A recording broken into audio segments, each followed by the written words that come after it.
Earlier tonight, I asked the gang to offer up how they would explain what's going on in this country right now to a 10-year-old.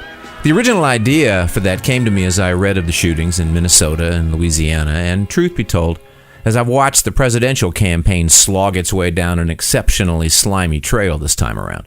I remember when I was a kid, I believed, I hoped, I even kind of expected, I guess, that when I got older and had lived a lot of life, that the answers to all the confusing questions about this life would be clear to me.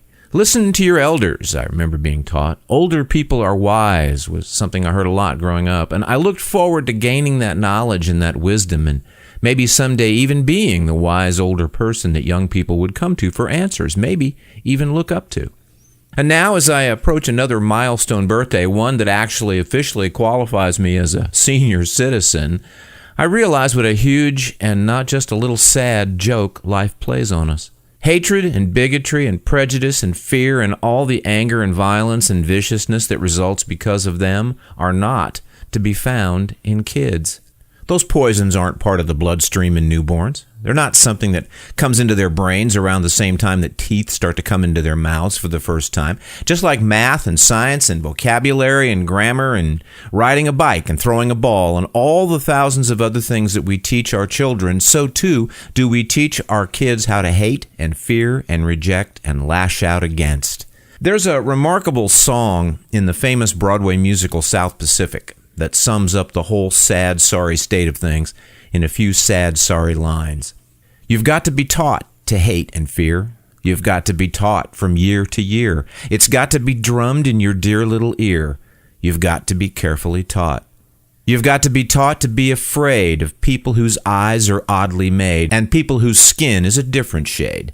You've got to be carefully taught. You've got to be taught before it's too late, before you are 6 or 7 or 8, to hate all the people your relatives hate. You've got to be carefully taught. That song was written in 1949, and tonight, 67 years later, the families of Freddie Gray and Alton Sterling and Philandro Castile, along with a dozen or more families of Dallas police officers, are teaching us, again, something about ourselves that should embarrass and shame us.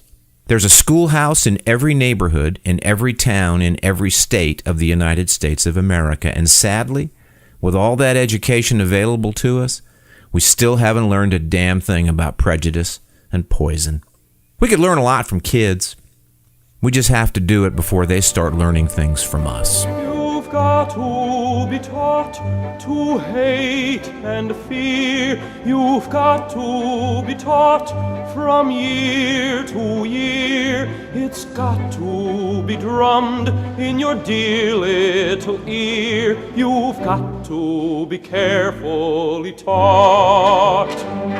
You've got to be taught to be afraid of people whose eyes are oddly made and people whose skin is a different shade. You've got to be carefully taught. You've got to be taught before it's too late, before you are 6 or 7 or 8, to hate all the people your relatives hate. You've got to be carefully taught.